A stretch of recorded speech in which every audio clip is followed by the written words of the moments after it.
Hello friends, welcome back to our channel. இது என்ன வீடியோனா, வரலட்சுமி நோன்பு செலிப்ரேஷனுக்காக கூப்பிட்ருந்தாங்க என்னோடய சின்ன மாமனார் வீட்டில். நம்மளோட வீட்டில் வந்து வரலட்சுமி விரதம் இன்றைக்கி வந்து நம்ம சாமி கும்பிடலை சில காரணங்களால். நெக்ஸ்ட்டு ஃப்ரைடே இல்லைனா நவராத்திரி குழு வர அந்த டைமில் ஏதாவது ஃப்ரைடே வந்து கும்பலான ஐடியாவில் இருக்கேன். அடுத்து வந்து என்னோடய சின்ன மாமனார் வீட்டில் என்ன ரிட்டன் கிஃப்ட் கொடுத்தாங்கன்ற அன்பாக்சிங் வீடியோ தான் இதில் பார்க்க போகிறோம். ரொம்ப அழகாக இருந்துச்சு அவங்களோட ரிட்டன் கிஃப்ட்டு. ஒரு கண்ணாடி, அதுக்கப்புறம் ப்ளவுஸ் பீஸ் கொடுத்துருந்தாங்க, அதுக்கப்புறம் பூ கொடுத்துருந்தாங்க, அப்புறம் ஒரு சீப்பு, வளையல், மஞ்சள், குங்குமம், தாலி சரடு, வெத்திலை பாக்கு, பழம், அதுக்கப்புறம் 11 ரூபா காணிக்கை வச்சு கொடுத்துருந்தாங்க.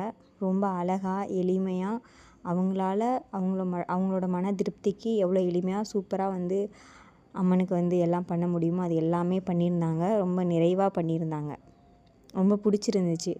நிறைய ஆடம்பரமாக வச்சு தான் வந்து நம்ம பண்ணணும் அப்படின்றது எதுவுமே இல்லை. நான் இதுக்கு முன்னாடி வீடியோ வந்து அவங்க வரலட்சுமி நோன்பு கும்பிட்ருக்க அந்த வீடியோ வந்து நான் அப்லோட் பண்ணியிருக்கேன். கீழே கூட அந்த லிங்க் கொடுக்குறேன் பாருங்கள். அதுக்கப்புறம் இது வந்து என்னோடய மாமியார் வந்து கொடுத்தாங்க.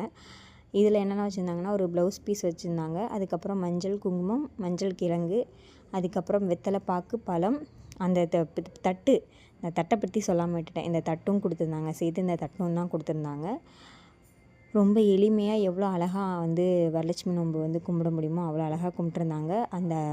அந்த வரலட்சுமியோட அருள் வந்து அவங்களோட குடும்பத்துக்கும் சரி அவங்களுக்கும் சரி நல்லபடியாக இருக்கணும். அதுக்கப்புறம் சக்கரை பொங்கல் கொடுத்தாங்க. நல்லபடியாக நிறைவாக சாப்பிட்டு முடிச்சாச்சு. தேங்க்யூ.